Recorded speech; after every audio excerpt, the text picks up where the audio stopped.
Hello friends, कैसे हैं सब लोग? बिल्कुल बिंदास, दैट्स गुड। सो बच्चे, आज हम क्या डिस्कस करने वाले हैं?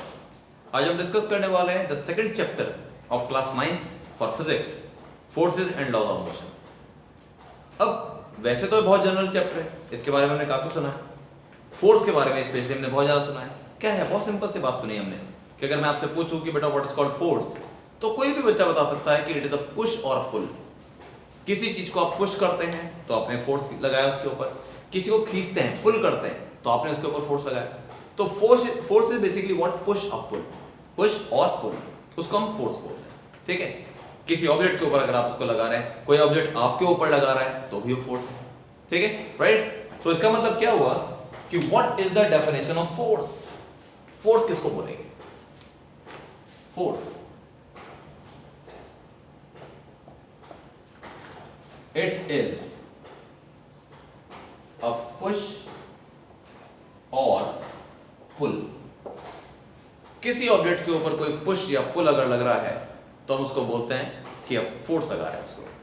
ठीक है, अब और क्या चीजें हमको इसके अंदर सीखनी है। ये फोर्स क्या काम कर सकता है, क्या क्या कर सकता है, ये तो हमको पता है, पुश और पुल करता है। लेकिन क्या फोर्स के कुछ दूसरे एस्पेक्ट्स भी हैं? क्या ये कुछ और भी काम करता है? क्या क्या करता है? तो चलिए देखते हैं। A force can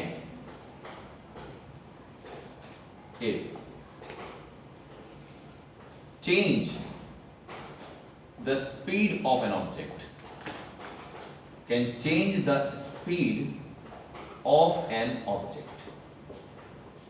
किसी ऑब्जेक्ट की स्पीड चेंज कर सकता है। ठीक है, हम इसके एग्जांपल समझेंगे, एग्जांपल से सारी चीजों को समझेंगे। ठीक है, second, can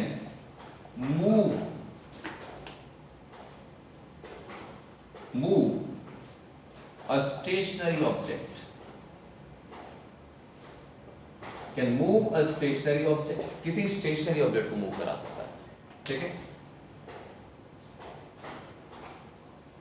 can stop a moving object, can stop a moving object। next, can change the shape or size, shape or size of an object।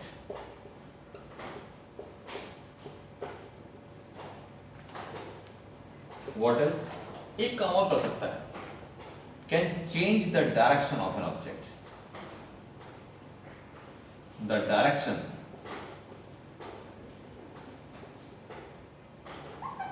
change the direction of a moving object।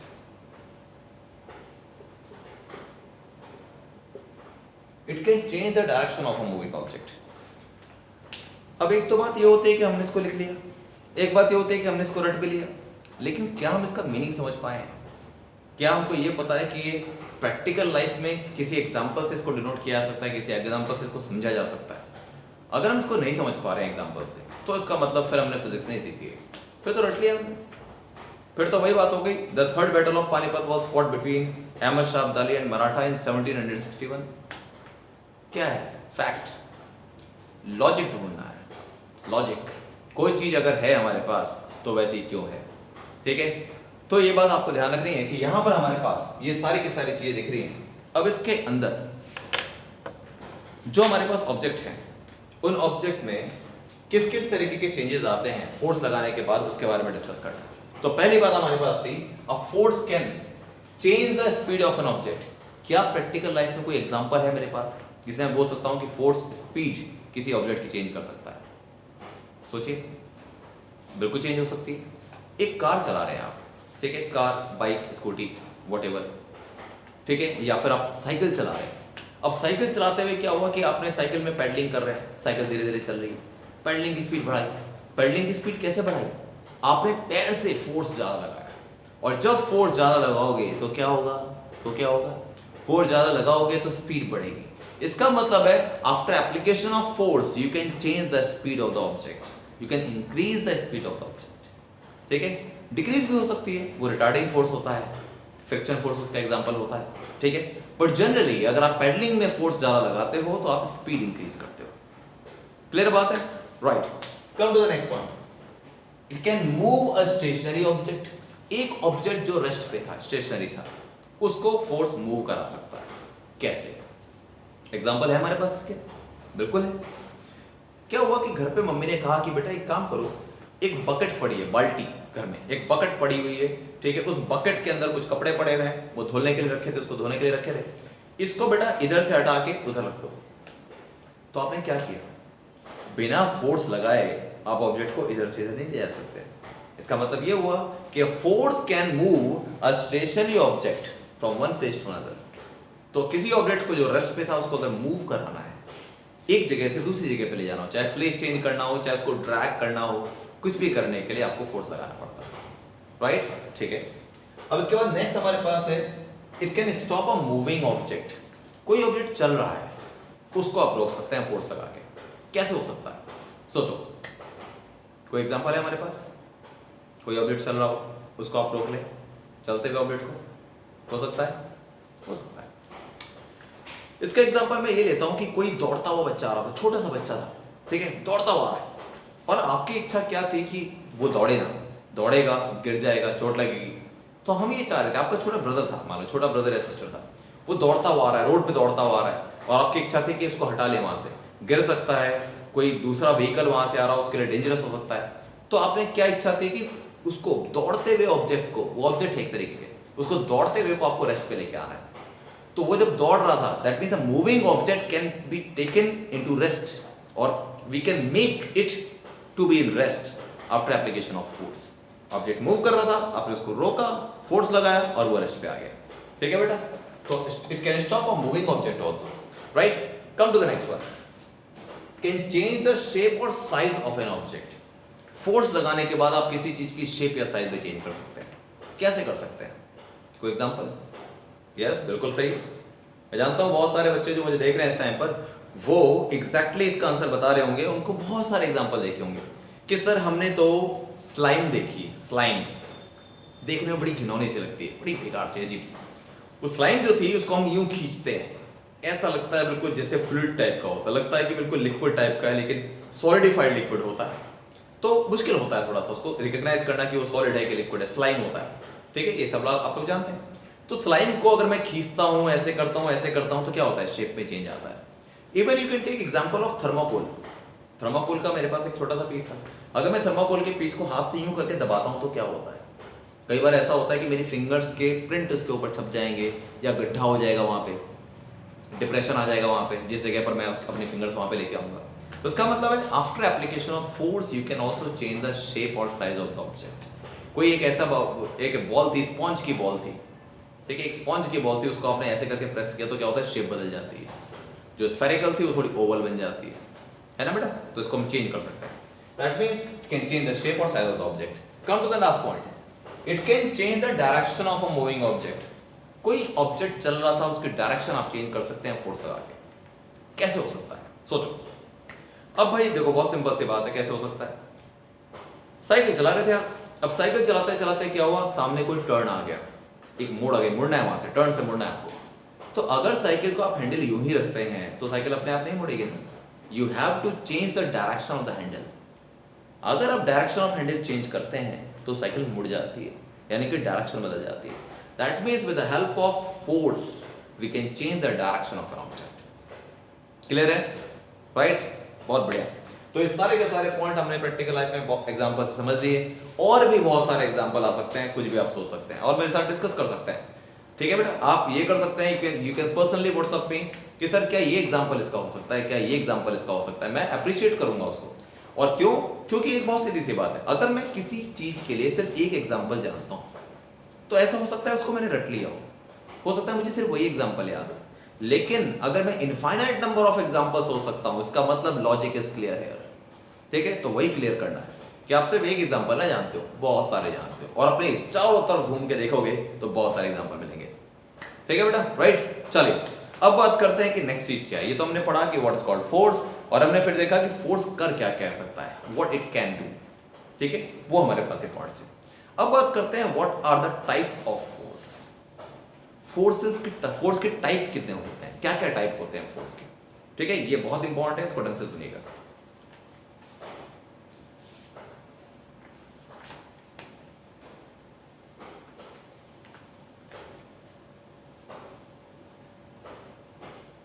Yes,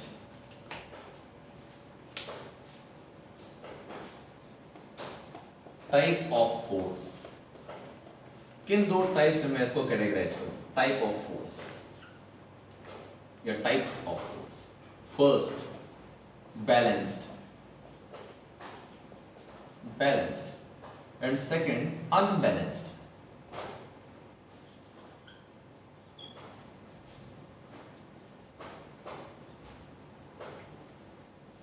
तो पहले इनका meaning समझते हैं कि balance और unbalance बोलते किसको हैं, और फिर हम डिस्कस करेंगे कि एग्जैक्टली इसकी डेफिनेशन क्या होनी चाहिए, ठीक है, क्योंकि जब मीनिंग समझ जाएंगे तो डेफिनेशन लर्न करना आसान काम है। बैलेंस फोर्स, बैलेंस से मतलब क्या पता लगता है, सोचिए हुआ क्या, एक बार एक बॉल थी, एक बॉल को मैंने फ्लोर के ऊपर रखा, और रखने के बाद मैं चाहता हूँ बैलेंस हो जाए। बैलेंस होने का मतलब क्या है कि जैसे मैं उसको जहाँ पे भी रखूँ वहीं पे वो रह जाए, मूव ना करे वहाँ से। तो ऐसा कब हो सकता है, ऐसा तब हो सकता है जब उस बॉल के ऊपर लेफ्ट साइड से जो फोर्स लग रहा है, जो राइट से लग रहा है, जो फ्रंट से लग रहा है, जो बैक से लग रहा है, ये सब एक दूसरे को अगर बैलेंस कर लें। बैलेंस करने का मतलब क्या है, एक दूसरे को अगर इक्वल कर लें, एक दूसरे के इक्वल हो जाए, तो वो ऑब्जेक्ट बैलेंस हो जाएगा। तो बैलेंस ऑब्जेक्ट कोई कब होता है, जब उसके ऊपर नेट फोर्स एक्टिंग जो करता है वो जीरो होता है। That means if the net force acting on an object is zero, then the type of force is known as balanced force, ठीक है। If an object is balanced, that means if the net force acting on the object is zero, then it is known as balanced force, ठीक है। तो कैसे, ये मेरे पास एक object था, ठीक है, मान लो कि मैंने इधर की ओर इस पे फोर्स लगाया F1 और इधर फोर्स लगाया F2, और F1 F2 के इक्वल है, तो ये दोनों एक दूसरे को कैंसिल आउट कर लेंगे। क्या हमारे पास प्रैक्टिकल लाइफ में इसका कोई एग्जांपल है जो हमने देखा? चलो पहला एग्जांपल मैं लेके आता हूं आपके लिए, ये एग्जांपल। कैसे, मैंने क्या किया, इसको यहां से पकड़ा, इसको यहां से पकड़ा, इस मार्कर को, ठीक है, और मैं इस मार्कर को इधर खींच रहा हूं अपनी लेफ्ट साइड पे, और अपनी राइट साइड पे भी खींच रहा हूं। अब क्या हुआ, लेफ्ट साइड और राइट साइड पे मैंने दोनों तरफ बराबर खींच रखा है। क्यों, मेरे दोनों हाथों में जान बराबर है। अगर मैं इसको दोनों तरफ से बराबर खींचता हूं तो ना तो ये मार्कर इधर गया ना ये मार्कर इधर गया। अगर मान लो सिर्फ मैं इसको एक हाथ को ज्यादा प्रेशर फोर्स लगा दूं, इस हाथ से ज्यादा फोर्स लगा दूं, तो क्या होगा, इधर चला जाएगा, ठीक है। इस हाथ से फोर्स ज्यादा लगा दूं तो इधर जाएगा। लेकिन अगर मैं दोनों हाथ से बराबर फोर्स लगा रहा हूं, यानी कि नेट जीरो हो गया। And if the net force acting on this object is zero, that means the nature of the force acting on the object is known as balanced, और the type of force acting on the object is balanced, ठीक है बेटा। और क्या example हो सकता है practical life में? एक गेम होता है जहां पर हम फोर्स को बैलेंस करते हैं। सोचिए, एक गेम है, कौन सा? टग ऑफ वॉर, रस्सी खींच, रस्सा खींच बोलते हैं उसको कई बार, टग ऑफ वॉर। उसमें भी तो यही होता है, एक रोप होती है बहुत मोटी सी, ठीक है, यहां पर एक टीम होती है, एक टीम यहां पर होती है, दोनों खींच रहे होते हैं, एक बीच में हैंकी बांध देते हैं कि वो हैंकी लेफ्ट में जाएगा, राइट में जाएगा, इधर चला गया तो ये टीम जीत गई, इधर चला गया तो ये टीम जीत गई। लेकिन स्टार्टिंग में क्या होता है, दोनों टीम बहुत जोर लगा रही होती हैं और ये अपनी जगह से मूव नहीं कर रहा होता। इसका मतलब क्या हुआ, फोर्सेस बैलेंस कर रहे हैं एक दूसरे को, और फोर्स से बैलेंस कर रहे हैं तो such kind of force is known as balance force. तो इसका मतलब कंक्लूजन ये निकलता है कि when the net force acting on the object is zero, then the nature of the force is known as balanced. यानी कि बैलेंस फोर्स किसको बोलेंगे? When net force acting on an object is zero. Net force acting on an object is zero. Acting on an object is zero. ठीक है, अब बात करते हैं कि what is unbalanced force. Unbalanced का मतलब क्या होगा, नाम से पता लगता है।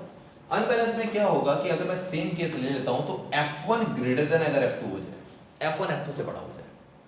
आपने F1 इधर लगाया, F2 इधर लगाया, अगर F1 F2 से बड़ा होगा तो नेट फोर्स किधर आएगा, इधर, ये अल्टीमेटली इधर आ जाएगा। लेकिन अगर F2 F1 से बड़ा होता है तो उल्टा केस हो जाएगा। तो दूसरा केस बना देता हूं कि if F2 is greater than F1, in that case, बिल्कुल ऊपर वाला एग्जांपल, अगर ये मेरे पास F1 था, ये मेरे पास F2 था, तो नेट फोर्स किधर लग जाएगा? इसका मतलब अगर ऑब्जेक्ट कहीं मूव कर जाए, ठीक है, किसी एक पर्टिकुलर पोजीशन पे ना रुके, मूव कर जाए, तो इसका मतलब अनबैलेंस फोर्स के ऊपर लग रहा है, ठीक है। हाँ, कई बार क्या होता है कि कोई ऑब्जेक्ट मूव कर रहा होता है, उसके बाद भी उसके ऊपर बैलेंस फोर्स लग सकता है, ये एक स्पेशल केस है। अब कैसे? Motion of asteroid in space. Asteroid, आपको पता है एस्ट्रॉयड स्पेस में जब मूव कर रहे होते हैं तो अपनी फिक्स स्पीड से मूव कर रहे होते हैं, उनकी स्पीड में कोई चेंज नहीं हो रहा होता, और अगर स्पीड में चेंज नहीं आया तो इसका मतलब net force acting is zero. हमने बात करी थी कि फोर्स क्या करता है, फोर्स स्पीड में चेंज आ सकता है, लेकिन अगर कोई ऑब्जेक्ट सेम स्पीड से चल रहा है, इसका मतलब उसके ऊपर कोई फोर्स ही नहीं लग रहा। अब फोर्स लग तो रहा था क्योंकि मूव कर रहा था, ऑब्जेक्ट मूव कर रहा है तो उसका मतलब फोर्स कभी लगा होगा, लेकिन उसका नेट जीरो है, इसलिए उसकी स्पीड नहीं बदल रही। तो किसी मूविंग ऑब्जेक्ट के ऊपर भी फोर्स बैलेंस हो सकता है, बशर्ते उसकी स्पीड ना बदले, ठीक है, उसकी डायरेक्शन ना बदले, उसका शेप और साइज ना बदले, तब बैलेंस फोर्स होगी, ठीक है बेटा, right.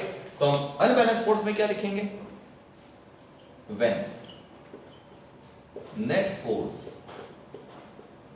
Acting on an object is non zero. Non zero कुछ भी हो सकता है, लेकिन जीरो नहीं होना चाहिए, ठीक है, तो हम उसको बोलते हैं अनबैलेंस फोर्स, ठीक है बेटा, राइट, ओके। तो अब इसके एग्जांपल आपको सोचने और मुझे बताने कि अनबैलेंस फोर्स और बैलेंस फोर्स के नेचर में एग्जांपल क्या होंगे। कम से कम 5 एग्जांपल आपको सोचने हैं, दैट इज योर होमवर्क, ठीक है बेटा, राइट। अब बात करते हैं इसके बाद हमारे पास नेक्स्ट क्या है। नेक्स्ट जो हम कंसेप्ट समझने वाले हैं, बड़ा जबरदस्त कंसेप्ट है, और वो कंसेप्ट इस चैप्टर में काफी काम आएगा। वो कंसेप्ट है हमारे पास इनर्शिया का, कि व्हाट इज कॉल्ड इनर्शिया। ढंग से सुनना, एक नया टर्म है जो हम क्लास 9th में ही पहली बार सुनते हैं, 11th में भी काफी काम आएगा।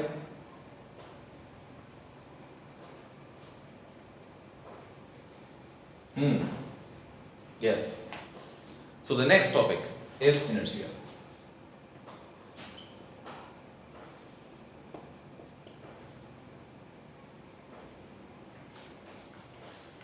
अब इनर्शिया किसे बोलते हैं, है क्या ये? हिंदी में तो बहुत अजीब सा नाम होता है इसका, बहुत अजीब सा नाम, बता दूं? चलो बता देता हूं। हिंदी में इसको बोलते हैं जड़त्व। भाई हिंदी भी मेरी बहुत अच्छी है, पढ़ा है मैंने इसको हिंदी में भी, इसलिए मुझे पता है, ठीक है, जड़त्व बोलते हैं।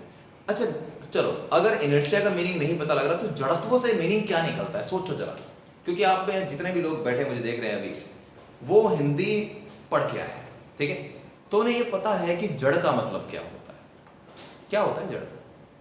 सोचिए, मैं इसका मीनिंग बताने की कोशिश कर रहा हूँ, और अगर मैं इसको उसका मीनिंग यहीं से निकाल दूं तो आपको लंबे टाइम तक याद रहेगा। डेफिनेशन तो फिर हम इसकी देखेंगे। जड़त्व, जड़ हिंदी में बोलते हैं जड़, in English we call it as root. Root, पेड़ की जड़, किसी पौधे की जड़, किसी प्लांट की जड़, प्लांट का रूट्स। रूट क्या काम करती है? रूट किसी प्लांट या ट्री को बांध के रखती है फिक्स जगह, अपनी जगह से मूव ना करे। अगर किसी के रूट्स ही टूट जाए, रूट्स के पास से अगर किसी ट्री को आप काट दें तो ऑब्वियसली बहुत जल्दी गिर जाएगा। रूट्स अगर खराब होने लगे, टूटने लगे अपने आप ही, तो पेड़ अपने आप गिर जाएगा। जिसकी रूट्स बड़ी मजबूत होती हैं वो स्टॉर्म के अंदर भी नहीं गिरता, ठीक है, फास्ट स्टॉर्म आते हैं तब भी नहीं गिरता, लेकिन रूट्स अगर बहुत मजबूत होती है तो फिर वो स्ट्रॉन्ग वहीं पे रहता है ना। अगर रूट्स अच्छी हैं तो वो टिका रहेगा स्टॉर्म के अंदर, रूट्स अगर कमजोर हैं, वीक पड़ती हैं, तो वो गिर जाएगा। इसका मतलब रूट्स क्या काम करती है, जड़ क्या काम करती है? एक जगह फिक्स करती है। यानी ये एक ऐसी चीज हो गई जो किसी चीज की ऐसी कंडीशन को डिनोट करती है जो उसकी अपनी प्रॉपर्टी है, जो उसको अपने पोजीशन पे मेंटेन रखती है। जड़त्व का मतलब होता है अपनी ही पोजीशन को मेंटेन करना, अपनी ही पोजीशन को मेंटेन करना। और इनर्शिया की डेफिनेशन भी यही बोलती है। इनर्शिया ये बोलती है कि it is the property of an object by virtue of which it can resist any change in its state of rest or motion or direction। एक और चीज आती है, रिपीट कर रहा हूं, डेफिनेशन क्या है लिख लेते हैं।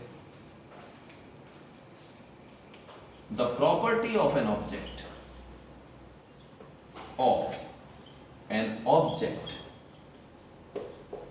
by virtue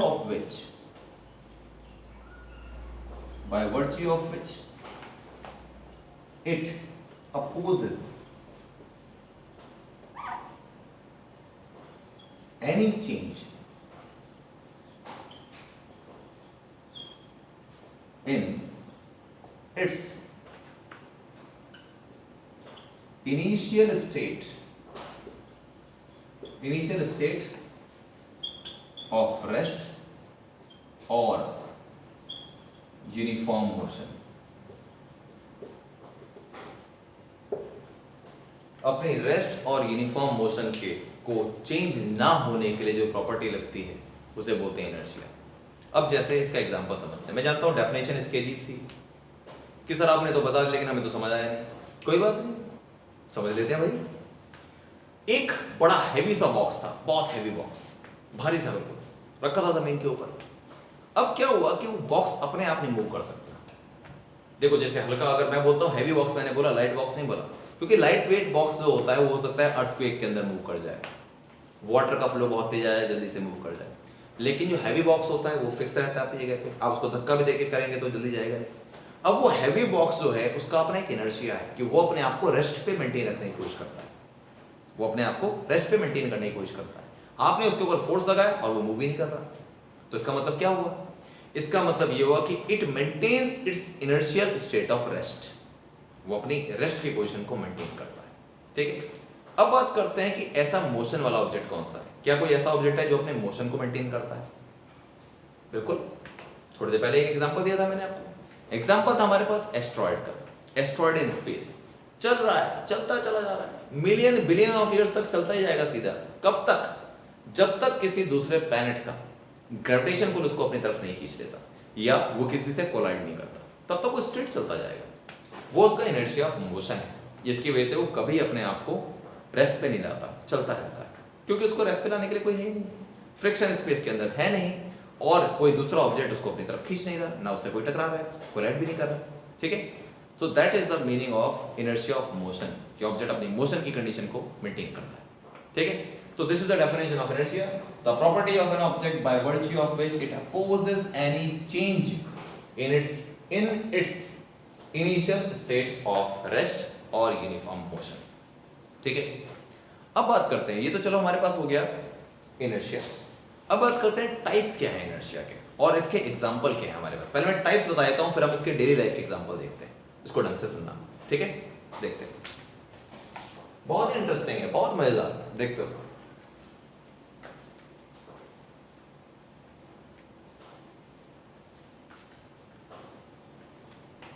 हम बात करते हैं टाइप्स ऑफ इनर्शिया की।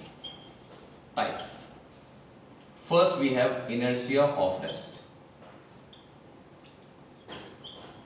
means if an object is initially at rest it maintains its initial state of rest। ठीक है, तो अब हमारे पास इसका एग्जांपल क्या हुआ? एग्जांपल के साथ चीजें पता होनी चाहिए। a heavy box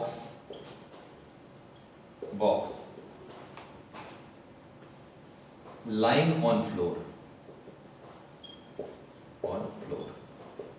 heavy box floor के ऊपर पड़ा है। ठीक है, second inertia of motion,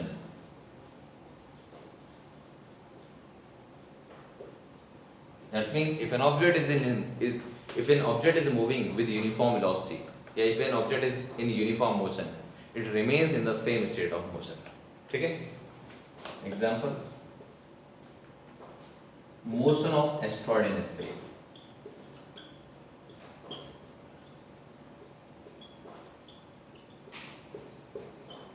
motion of asteroid in space. और भी एग्जांपल हो सकते हैं बहुत सारे, ये आपको सोचना है।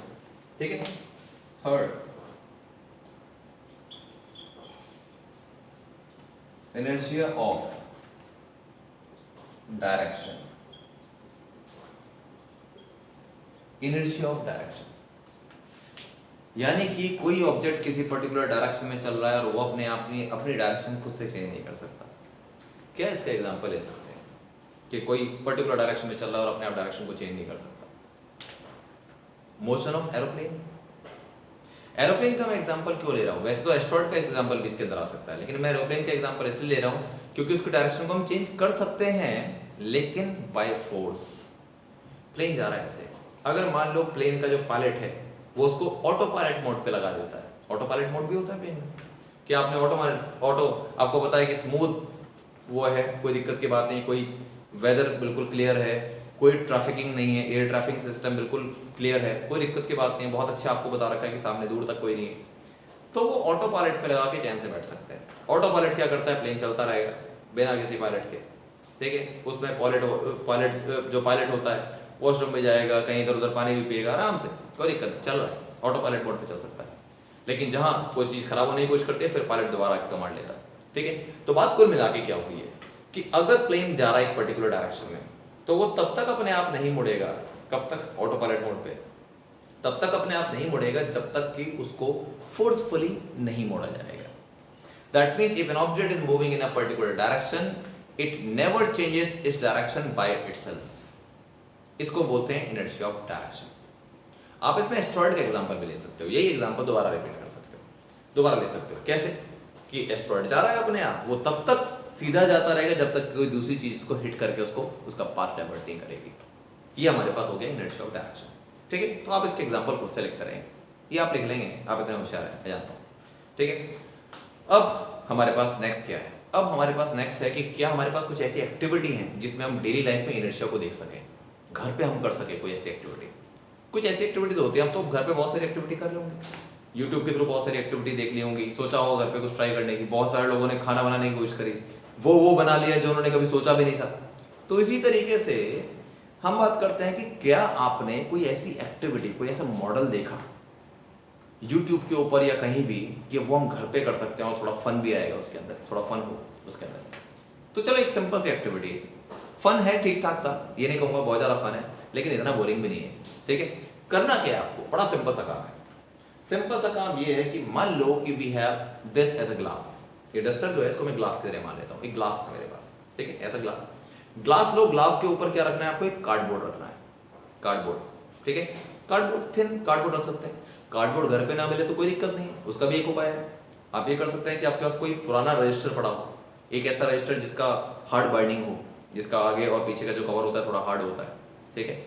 इस तरीके का अगर हो तो उसको आप कट करें, स्क्वायर शेप में काट लो, रख दो ग्लास के ऊपर, और ग्लास के ऊपर उसको रखने के बाद क्या करना है, उसके ऊपर एक कॉइन रखनी है, 1 रुपी, 2 रुपी, 5 रुपीज का एक कॉइन रख दो, ठीक है, रखा।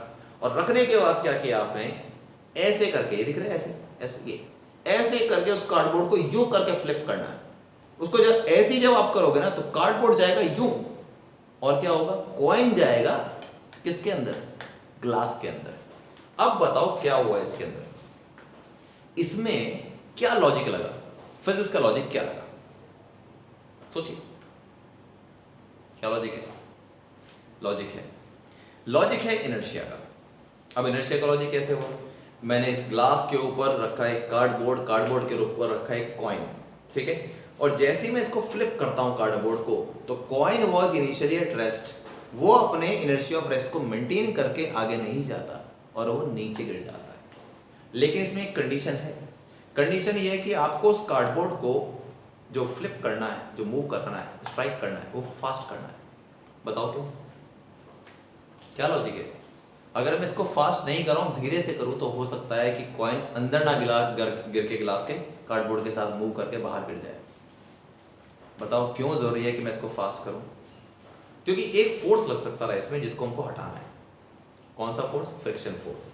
फ्रिक्शन फोर्स क्या करता है, कॉइन रखी थी कार्डबोर्ड के ऊपर, तो कार्डबोर्ड और कॉइन के बीच का जो फ्रिक्शन फोर्स है वो क्या करता है, वो कॉइन को पकड़ के रखता है।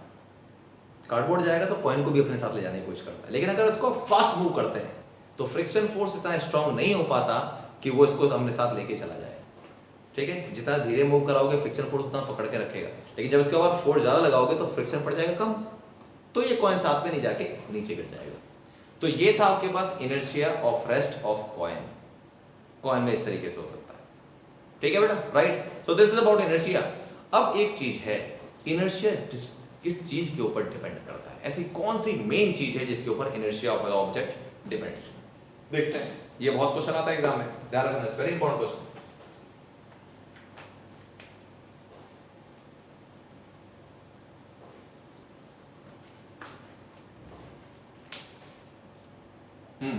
नोट करके मैं लिख रहा हूं उसको, note, very important term, note.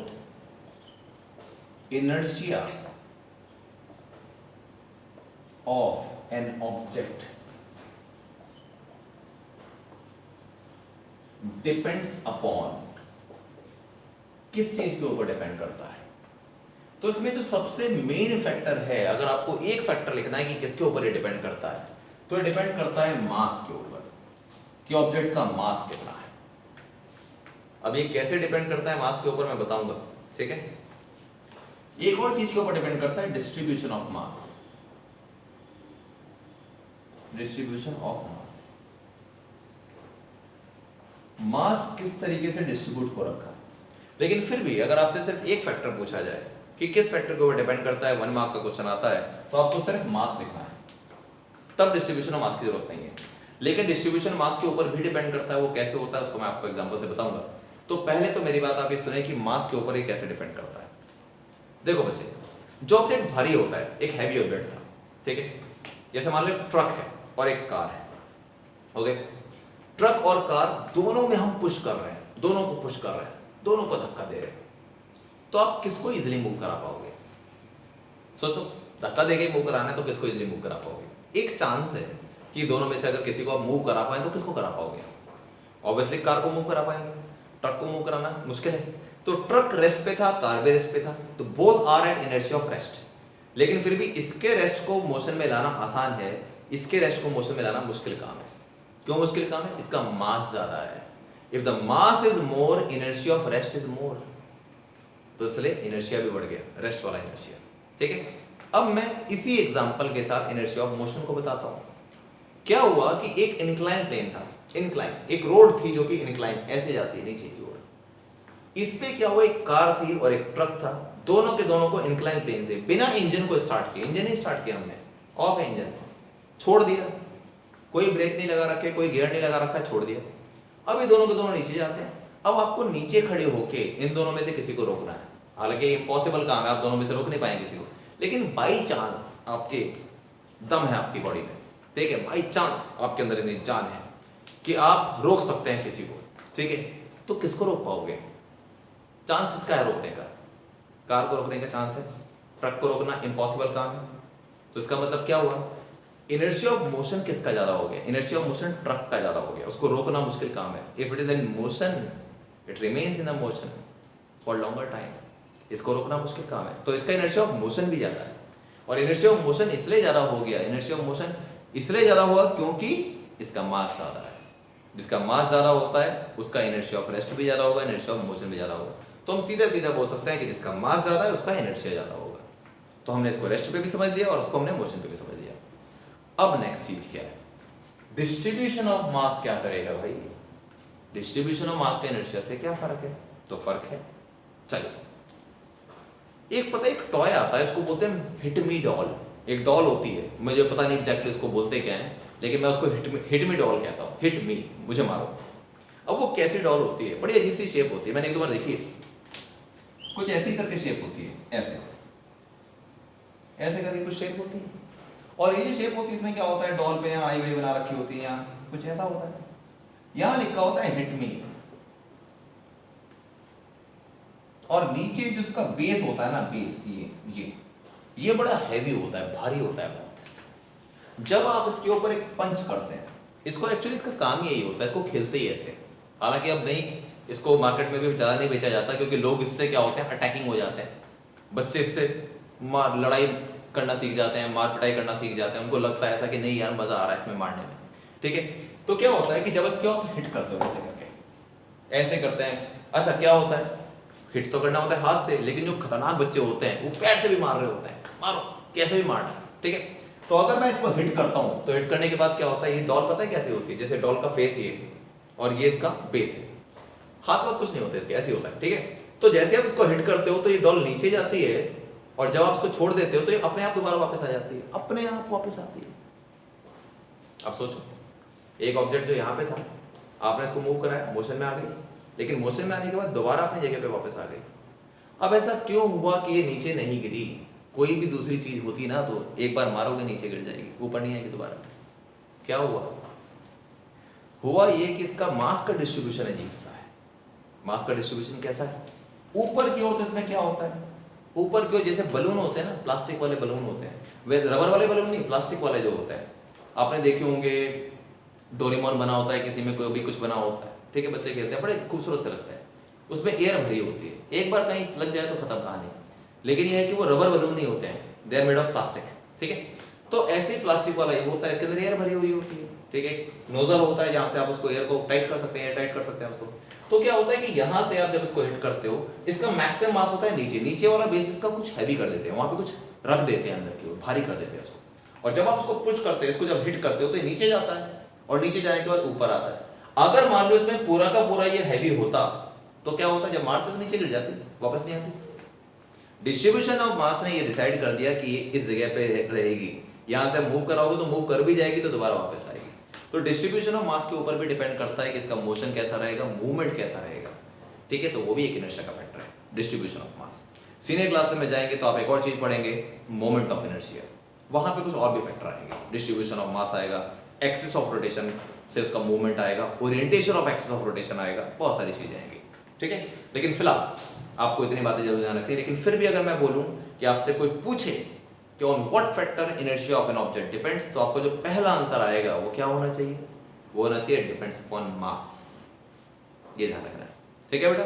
तो इतना आप बहुत ढंग से करिए, इनर्शिया पढ़िए अच्छी तरीके से, फोर्सेस में बैलेंस अनबैलेंस पढ़िए, फोर्स क्या क्या कर सकता है वो पढ़िए, एग्जांपल सोचिए खूब सारी, मुझे भेजिए, अपने टीचर्स को भेजिए, जो भी आपके रेस्पेक्टिव टीचर्स हैं सबको भेजिए, और पता लगाइए कि आप कितना सही हैं कितना गलत है, ठीक है। लेकिन सीखना जरूरी है। So take care, next class में मिलेंगे अपने अगले टॉपिक के साथ, तब तक बहुत ध्यान रखिए अपना, जो भी आपको क्वेश्चन आंसर मिलते हैं आपके टीचर्स प्रोवाइड करते हैं उसका ध्यान रखिएगा और उसको अच्छी तरीके से करें, ठीक है। So take care, all the best.